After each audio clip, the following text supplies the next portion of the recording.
আমরা এটাকে ফুটো করার জন্য।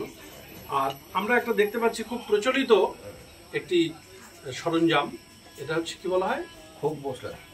খোপ বসলা। খোপ বসলা, আচ্ছা আচ্ছা, এটা বিশেষ প্রযুক্তিতে তৈরি এবং এটার যে ডাঁটি এটা কিন্তু অনেক ছোট। হ্যাঁ, বড় বাসিলার যেমন একটা বড় ডাঁটি থাকে, এটা অনেক ছোট। সেই যন্ত্রটা আমরা দেখতে পাচ্ছি। আর আরেকটা যন্ত্র এখানে দেখতে পাচ্ছি, এটা কি বলেন? ওটাকেও বাটালি বলা যায়। এটাও একটা বাটাল। আর এটা ওটাকেও বাটালি বলা যায় না, ওই যে চোরস বলে। হ্যাঁ, চরুস। হ্যাঁ, চরুস। চরুস। আর এই একটা গোল চরুস। গোল চরুস।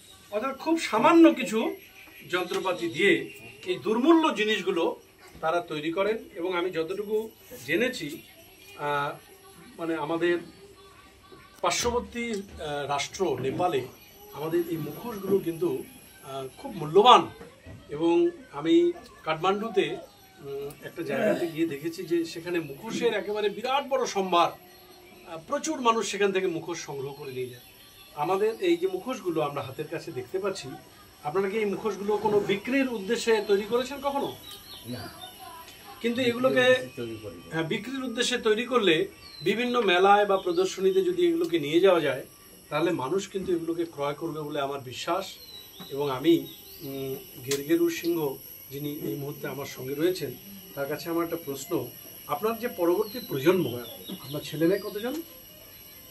2টা মেয়ে, 1টা ছেলে। আচ্ছা, ছেলে নিশ্চয়ই উপযুক্ত হয়ে গেছে? বিয়ে হয়ে গেছে। তা ছেলে কি এই যে মানে মুখোশ তৈরির যে তার মানে শখ বা চেষ্টা, সেটা কি তার আছে?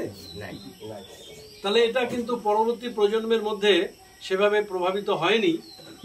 এটা একটা দুর্ভাগ্যের বিষয়। তা আমি চাই এই পরিবারের যারা উত্তরসূরি, তারাও এই মুখোশ বানানো, এই কারুকার্য, তারাও যেন শিক্ষা লাভ করে। কেননা এটা একটা বিরল বিদ্যা, সকলের এটা নেই। এবং এই মুখোশ তৈরির মাধ্যমে তারা একটা ট্র্যাডিশন বা আমাদের ঐতিহ্য এবং পরম্পরাকে ধরে রাখবার চেষ্টা করছেন।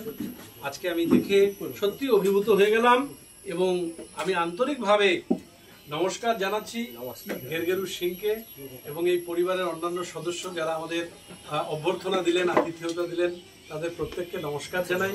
এবং তাদের অনেক দলীয় সহকর্মী, একটু আপনারাও আসবেন ফোকাসের মধ্যে।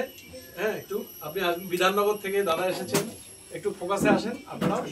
হ্যাঁ, প্রত্যেককে বিন্দু লাল সিং গানের ম্যানেজার, প্রত্যেককে খগেন সিংহ না, প্রত্যেককে আমি ধন্যবাদ জানাচ্ছি। এবং আপনারা এই যে পরম্পরাটাকে ধরে রেখেছেন, এটা একটা বিরাট সৌভাগ্যের বিষয়। রাজবংশী সমাজের রাজধারী গান, এটা একটা লুপ্ত প্রায় সংস্কৃতির ধারা। এই ধারার মাধ্যমে রামায়ণের যে জনপ্রিয়তা বা রামায়ণের যে শিক্ষা, সেই মূল্যবোধের শিক্ষা, সেটা আপনারা ছড়িয়ে দিচ্ছেন সমাজের বুকে।